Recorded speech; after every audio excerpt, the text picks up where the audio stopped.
जल है तो जंगल है, जंगल है तो जीवन है। झारखंड जंगल से आच्छादित एक पहाड़ी प्रदेश है। इन्हीं पहाड़ी श्रृंखलाओं की तराइयों में विभिन्न जनजातियां एवं आदिम जनजातियों का जंगल के साथ सहचर जीवन अस्तित्व में रहा है। इन्हीं पहाड़ी श्रृंखलाओं में गूंजता इनका संगीत और उसके साथ ताल पर ताल मिलाती प्रकृति।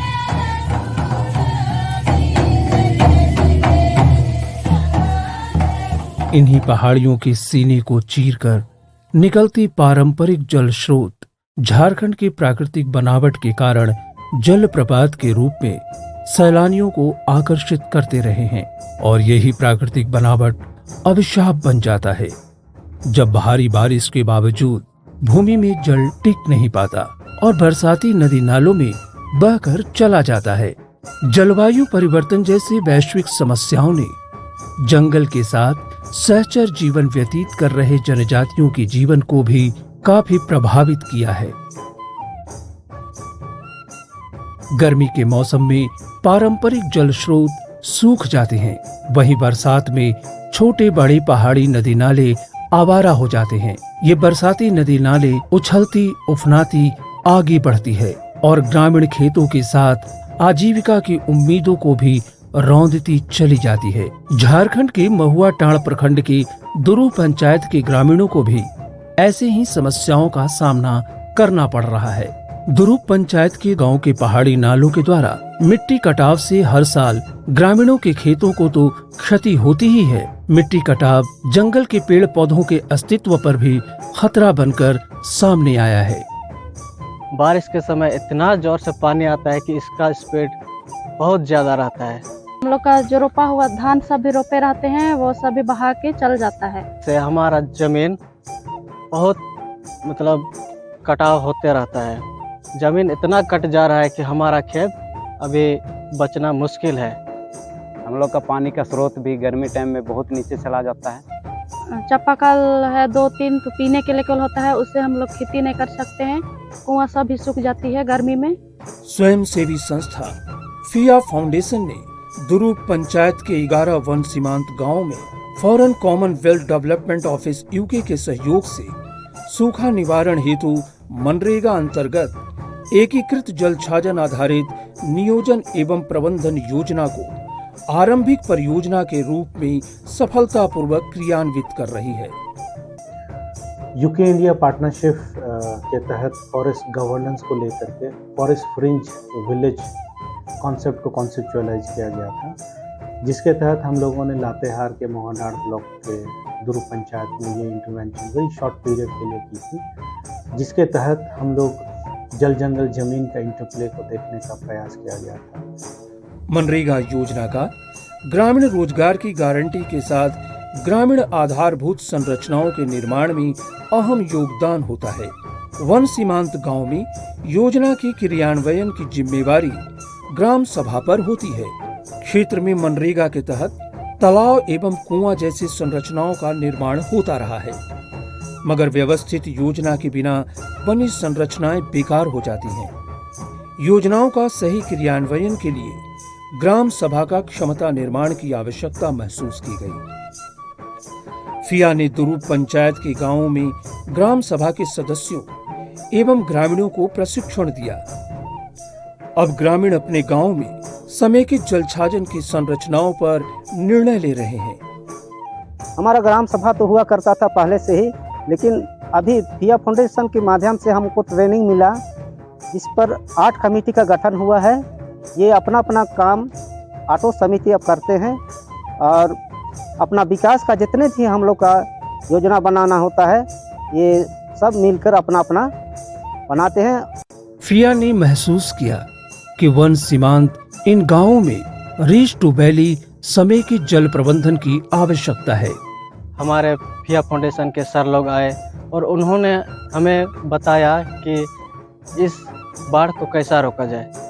तो उन लोगों ने ग्राम सभा में तय करके तो ये बात को ग्राम सभा में रखे, जिसके लिए हम लोग एक ग्राम सभा से निर्णय लिए और यहाँ के लोगों का भी कहना था कि अगर छोटा छोटा हम लोग ऊपर में LVCD का निर्माण करें, लूज बोल्डर का निर्माण करें, तो जो तेज गति पानी जो पहाड़ से उतरती है उसका गति कम हो जाएगा, और गति कम होने से यहाँ की मिट्टी कटाव रुकेगी, पेड़ पौधा बचेंगे। तो उसी सोच से और उसी के निर्णय से हम लोग ये छोटा छोटा 3 यहाँ पे LVCD बनाए हैं। हम लोगों को चेक डैम बनवाने का और मतलब कुछ दिखाए कैसे करना है और कैसा रोका जा सकता है, इस चीज़ को बताए।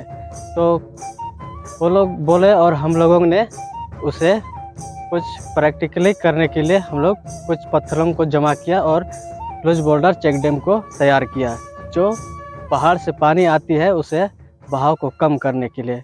और कुछ डैम को हम लोगों ने मिलजुल कर के, गाँव वालों मिलजुल कर के उसे बनाए हैं। ये जगह का नाम है जरट नाला कोना, और इसको बनाने से हमको लगता है कि ऊपर से जो तेज़ गति से पानी उतरती है बरसात के समय में वो कम हो जाएगी और धीमी गति में रेंगने में मजबूर हो जाएगी, ताकि नीचे का जो ज़मीन है उस ज़मीन बच सके और वहाँ का मिट्टी कटाव भी रुक जाएगा। लगभग 3-4 हेक्टेयर ज़मीन जो है वो सिंचित होगा। पहले यही बांध नहीं बनने से मिट्टी का कटाव बहुत ज़्यादा होता था, लेकिन अभी जो हम लोग ये बांध बांधे हैं तो इससे मिट्टी का कटाव भी कम होगा और पानी का जो बहाव है उसका गति भी कम हो जाएगा।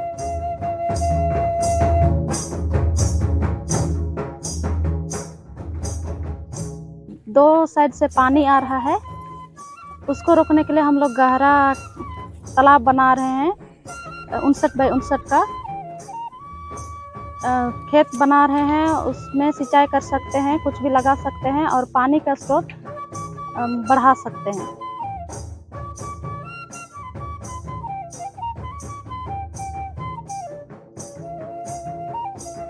साइड में जो सबसे ज़्यादा नीचे में पानी जो 12 मास के लिए रहते हैं पानी, लेकिन वो स्टोर नहीं कर पाते हैं। गांव यहाँ पे खेती करना चाहते हैं, लेकिन प्राप्त पानी ना होने के कारण से लोग खेती नहीं कर पाते। तो एक हम लोगों ने इनिशिएटिव एज अ पार्ट पे हमने बोरी बांध का निर्माण यहाँ पे 5 का निर्माण के लिए दिया गया है।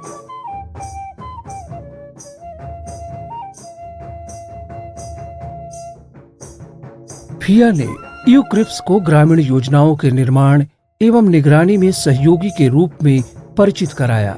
ये मोबाइल और वेब आधारित भौगोलिक सूचना प्रणाली टूल है। ग्राम सभा और मनरेगा से जुड़े कार्यकर्ताओं को तकनीकी रूप से सशक्त बनाती है। FCDO, IIED, UK एंड फिया मिलकर के इस टूल को बनाया गया है, और इसकी खासियत ये है कि आप इस फीचर के तहत आप वाटरशेड की प्लानिंग बेहतर तरीके से कर सकते हैं और कम्युनिटी इसका पार्ट बन सकता है। बहुत बार ये होता है कि ये जो टूल है या तो जो नॉलेज होता है, टेक्निकल नॉलेज, वो इंजीनियर्स के पास रहता है, डिपार्टमेंट में रहता है, और ग्राम सभा को पता ही नहीं चलता है कि प्लानिंग कैसी होती है। इसके तहत ये मोबाइल एप्लीकेशंस है जो कम्युनिटी देख सकती है और ट्रैकिंग करके वो काम को क्या बेहतर बायोफिजिकल इंटरवेंशन का सिलेक्शन करना हो वो निर्णय ले सकती है।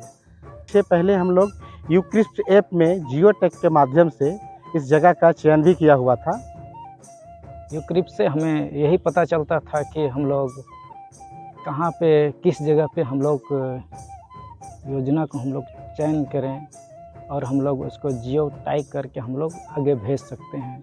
हमारे यहाँ पहले सामाजिक मानचित्र चार्ट पेपर में बनाते थे, अब ऐप के ज़रिए से हम लोग फ़ोटो अपलोड करते हैं और यहाँ से हम लोग को पता चल जाता है।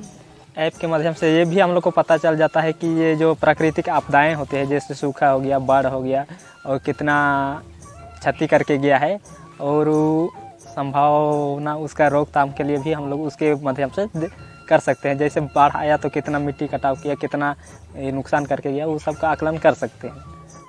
ऐप के द्वारा ही हम जहाँ जहाँ काम हो रहा है उसको हम मॉनिटरिंग कर सकते हैं।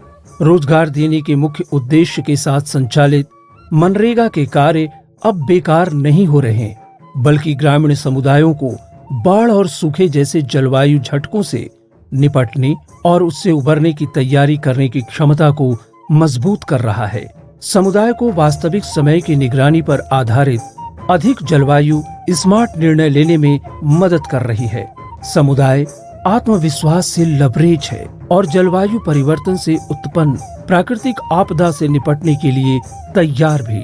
इन सब के बावजूद क्रियान्वयन की सबसे बड़ी चुनौती है। अभी सीमांत गांव में वन भूमि पर समुदाय को प्रबंधन की जिम्मेवारी से दूर रखा गया है। वन क्षेत्र में वन विभाग तो भूमि क्षेत्र में ग्रामीण विकास विभाग का हस्तक्षेप है।